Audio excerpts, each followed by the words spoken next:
ರಾಷ್ಟ್ರ ರಾಜಧಾನಿ ನವದೆಹಲಿಯಲ್ಲಿ ಬೆಚ್ಚಿ ಬೀಳುವ ಘಟನೆ ನಡೆದಿದೆ. ದೆಹಲಿಯ ಮಹಿಳಾ ಆಯೋಗದ ಅಧ್ಯಕ್ಷೆಗೆ ಇಲ್ಲಿ ರಕ್ಷಣೆ ಇಲ್ಲ ಅಂತ ಹೇಳಿದ್ರೆ ಜನಸಾಮಾನ್ಯರ ಪರಿಸ್ಥಿತಿ ಏನು? ಮಹಿಳೆಯರು ಹೊರಗಡೆ ಹೇಗೆ ಓಡಾಡಬಹುದು? ಯಾವ ರೀತಿಯಾಗಿ ಒಬ್ಬಂಟಿಯಾಗಿ ಓಡಾಡೋದಕ್ಕೆ ಸಾಧ್ಯ ಇದೆಯಾ ಅನ್ನುವ ಪ್ರಶ್ನೆಯನ್ನ ಈ ಘಟನೆ ಹುಟ್ಟುಹಾಕಿದೆ. ದೆಹಲಿ ಮಹಿಳಾ ಆಯೋಗದ ಅಧ್ಯಕ್ಷೆಗೆ ಇಲ್ಲಿ ಕಿರುಕುಳವನ್ನ ನೀಡಲಾಗಿದೆ. ಸ್ವಾತಿ ಅವರನ್ನ ದರದರನೆ ಅಪರಿಚಿತ ಎಳೆದೊಯ್ದಿದ್ದು 10 ರಿಂದ 15 ಮೀಟರ್ ಎಳೆದೊಯ್ದಿದ್ದಾನೆ ಕಾರು ಚಾಲಕ. ಇದು ಜನವರಿ 18ರಂದು ನಡೆದಿರುವ ಘಟನೆ. ತಡರಾತ್ರಿ ನಡೆದಿದ್ದು ಸ್ವಾತಿ ಮಲಿವಾಲ್ಗೆ ಆತ ಕಿರುಕುಳವನ್ನ ಕೊಟ್ಟಿದ್ದಾನೆ. ದೆಹಲಿಯಲ್ಲಿ ಮಹಿಳೆಯರ ಭದ್ರತೆಯನ್ನ ಪರಿಶೀಲನೆ ಮಾಡ್ತಾ ಇದ್ರು ಸ್ವಾತಿ. ಈ ವೇಳೆ ಸ್ವಾತಿಯ ಮುಂದೆ ಕಾರು ನಿಲ್ಲಿಸಿ ಚಾಲಕ ಕಾರ್ ಹತ್ತು ಅಂತ ಹೇಳ್ತಾನೆ. ಸಿಟ್ಟಿನಿಂದ ಕಾರ್ ಚಾಲಕನ ಕಾಲರ್ ಅನ್ನ ಹಿಡಿದಿದ್ದಾರೆ ಸ್ವಾತಿ. ಆಗ ಆತ ಅವರು ಮಾತನಾಡಿರುವಂತಹ ಸಂದರ್ಭದಲ್ಲೇ ಕಾರಿನ ಗ್ಲಾಸ್ ಅನ್ನ ಅಪ್ ಮಾಡಿದಾಗ ಸ್ವಾತಿ ಅವರ ಕೈಯಲ್ಲಿ ಸಿಲುಕಿದೆ. ಈ ವೇಳೆ 10 ರಿಂದ ಇವರ ಮನೆಯಲ್ಲೇ ಸೋಪ್ ಮ್ಯಾನುಫ್ಯಾಕ್ಚರಿಂಗ್ ಮಾಡ್ತಾರೆ. ತಿಂಗಳಿಗೆ 1 ಲಕ್ಷ ಸಂಪಾದನೆ ಮಾಡ್ತಾರೆ. ನೀವು ಸೋಪ್ ಮ್ಯಾನುಫ್ಯಾಕ್ಚರಿಂಗ್ ಮಾಡಬೇಕಾ? ಇವರಿಂದ ಕಲಿಬೇಕಾ? ಫ್ರೀಡಮ್ ಆಪ್ ಅನ್ನ ಈಗಲೇ ಡೌನ್ಲೋಡ್ ಮಾಡಿ. 15 ಮೀಟರ್ ಚಾಲಕ ಅವರನ್ನ ಎಳೆದೊಯ್ದಿದ್ದಾನೆ. ಆ ನಂತರ ಅವರು ದೂರನ್ನ ಕೊಟ್ಟಿದ್ದಾರೆ. ಬಳಿಕ ಈಗ ಆರೋಪಿಯನ್ನ ಪೊಲೀಸರು ಬಂಧಿಸಿದ್ದಾರೆ. ಇತ್ತೀಚೆಗೆ ದೆಹಲಿಯಲ್ಲಿ ಹಿಟ್ ಅಂಡ್ ರನ್ ಘಟನೆ ನಡೆದಿತ್ತು. ಅಂಜಲಿ ಸಿಂಗ್ ಅನ್ನುವ ಯುವತಿ ಸ್ಕೂಟಿಗೆ ಕಾರು ಡಿಕ್ಕಿ ಹೊಡೆದು ಕಾರಿನ ಅಡಿಯಲ್ಲಿ ಸಿಲುಕಿದ್ದ ಯುವತಿಯನ್ನ ಆರೋಪಿಗಳು 4 ಕಿಲೋಮೀಟರ್ ಎಳೆದೊಯ್ದಿದ್ರು. ಅಂಜಲಿ ಕೊಂದ ಆರೋಪದಲ್ಲಿ 5ರನ್ನ ಬಂಧಿಸಲಾಗಿತ್ತು. ಈ ಘಟನೆಗೆ ಸಂಬಂಧಪಟ್ಟ ಹಾಗೆ ಯಾವ ರೀತಿಯಾಗಿ ಮಹಿಳೆಯರಿಗೆ ರಕ್ಷಣೆ ಇದೆ, ಎಷ್ಟು ಸೇಫ್ಟಿ ಇದೆ ಅನ್ನೋದನ್ನ ಪರಿಶೀಲನೆ ಮಾಡೋದಕ್ಕೆ ಹೋದ ಮಹಿಳಾ ಆಯೋಗದ ಅಧ್ಯಕ್ಷರಿಗೆ ಇಂತಹ ಕಿರುಕುಳದ ಅನುಭವ ಆಗಿದೆ.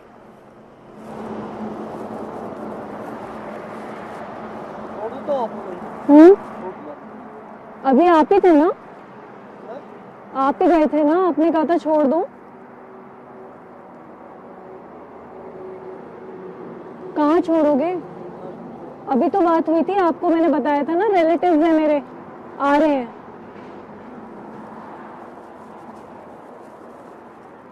कहाँ छोड़ोगे? हाँ, कहाँ पे छोड़ोगे वही तो पूछ रही हूँ. मतलब आप दूसरी बार घूम के आए हो ना. मैं आपको बार बार कह रही हूँ कि मेरे को नहीं छुड़वाना कहीं पे भी.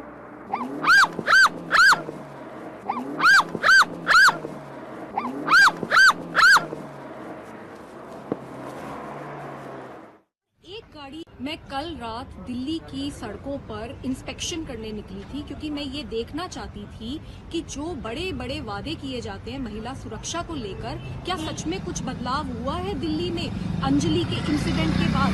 तो मैं अकेली खड़ी थी, एम्स बस स्टॉप के ऑपोजिट साइड पे खड़ी थी और मैंने देखा कि एक एक करके गाड़ियां रुकने लग गईं, ट्रक्स रुकने लग गए और एक गाड़ी आकर, जो व्हाइट बलेनो गाड़ी थी, वो बिल्कुल आकर मेरे साथ खड़ी हो गई और उसमें जो आदमी बैठा हुआ था वो नशे में धुत था और वो बार बार मुझे पूछने लगा, मुझे पेस्टर करने लगा कि मैं उसकी गाड़ी में बैठूं और वो मुझे छोड़ देगा.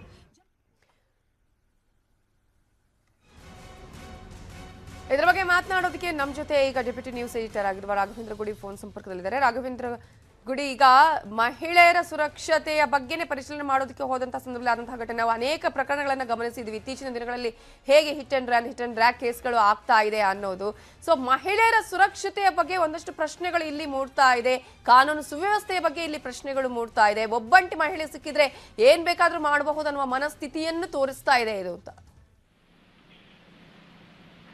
ನವಿತಾ, ಈ ಒಂದು ಘಟನೆಯನ್ನ ನಾವು ಗಮನಿಸ್ತಾ ಇದ್ದಾಗ ಅದರಲ್ಲೂ ದೆಹಲಿಯ ಮಹಿಳಾ ಆಯೋಗದ ಅಧ್ಯಕ್ಷೆ ಕೂಡ ಆಗಿದ್ದಾರೆ ಸ್ವಾತಿ ಮಲಿವಾಲ್. ಅವರ ಒಂದು ಆರೋಪ ಮತ್ತು ಅವ್ರು ಮಾಡಿರ್ತಕ್ಕಂಥ ಈ ಒಂದು ರೀತಿಯಿಂದ ಸ್ಟಿಂಗ್ ಆಪರೇಷನ್ ಏನಿದೆ, ಇದರ ಒಂದು ವಿಚಾರಕ್ಕೆ ಸಂಬಂಧಪಟ್ಟ ಹಾಗೆ ನಾವು ಗಮನಿಸ್ತಾ ಹೋಗೋದಾದ್ರೆ ಸಾಕಷ್ಟು ರೀತಿಯಾಗಿರ್ತಕ್ಕಂತಹ ಘಟನೆಗಳು ಮತ್ತು ಸಾಕಷ್ಟು ರೀತಿಯಾಗಿರ್ತಕ್ಕಂಥ ಮನಸ್ಥಿತಿಗಳು ಇಲ್ಲಿ ಒಂದು ಅನಾವರಣ ಆಗ್ತಿರೋದನ್ನ ನಾವು ಗಮನಿಸ್ತಾ ಇದೀವಿ. ಮೊದಲನೆಯದಾಗಿ ಬೆಳಗಿನ ಜಾವ ಸುಮಾರು 3 ಗಂಟೆಯಲ್ಲಿ ನಡೆದಿರ್ತಕ್ಕಂಥದ್ದು ಈ ಘಟನೆ ವೇಳೆಯಲ್ಲಿ ಏನಾಗುತ್ತಂದ್ರೆ ಸ್ವಾತಿ ಅವರು ಸಾಕಷ್ಟು ವಾಹನಗಳನ್ನ ನಿಲ್ಲಿಸ್ತಾರೆ, ನನ್ನನ್ನ ಮನೆಗೆ ಡ್ರಾಪ್ ಮಾಡಿ ಅಂತ ಕೇಳ್ಕೊಳ್ತಾರೆ. ಈ ಸಂದರ್ಭದಲ್ಲಿ ಕೆಲ ಟ್ಯಾಕ್ಸಿ ಡ್ರೈವರ್ಸ್ಗಳು ತಮ್ಮ ಬಾಡಿಗೆ ತಾವು ಇಲ್ಲ, ನಮಗೆ ಆ ಒಂದು ಏರಿಯಾಕ್ ಬರೋದಿಕ್ಕೆ ಆಗೋದಿಲ್ಲ ಅಂತ ಹೇಳಿ ಹೋಗ್ತಾರೆ. ಕೆಲವೊಬ್ರು ಒಂದು ಸಹಾಯವನ್ನ ಮಾಡುವಂತ ಪ್ರಯತ್ನವನ್ನ ಮಾಡ್ತಾರೆ. ಆದ್ರೆ ಕೆಲವೊಬ್ಬರು ಅದನ್ನ ಅಸಭ್ಯವಾಗಿ ಬಳಕೆ ಮಾಡಿಕೊಂಡಂತ ಅಥವಾ ಅಸಭ್ಯವಾದಂತ ವರ್ತನೆಯನ್ನ ಮಾಡಿದ್ದಾರೆ ಅಂತ ಹೇಳಿ ಏನ್ ಆರೋಪವನ್ನ ಮಾಡ್ಲಾಗ್ತಾ ಇದೆ, ಆ ರೀತಿಯಾದಂತ ವರ್ತನೆಯನ್ನ ತೋರಿದ್ದಾರೆ ಅಂತ ಹೇಳಿ ಸದ್ಯಕ್ಕೆ ಕಂಡು ಬರ್ತಾ ಇರ್ತಕ್ಕಂಥ ವಿಚಾರ. ಇನ್ನು ಈ ಒಂದು ದೃಶ್ಯಗಳನ್ನು ಕೂಡ ನಾವು ಗಮನಿಸ್ತಾ ಇದ್ದೀವಿ. ಇದರಲ್ಲೂ ಕೂಡ ಈಗ ಸ್ವಾತಿ ಮಲಿವಾಲ್ ಅವರ ಆರೋಪವನ್ನ ಮಾಡಿರೋದೇನಂದ್ರೆ, ಆ ಡ್ರೈವರ್ ನನ್ನನ್ನ ಅಸಭ್ಯವಾಗಿ ನನ್ನ ಜೊತೆಯಲ್ಲಿ ವರ್ತಿಸಿದ, ಅಸಭ್ಯವಾಗಿ ಕಾರಿನ ಒಳಗಡೆ ಕುಳಿತುಕೊಳ್ಳೋ ಹಾಗೆ ಹೇಳ್ದ.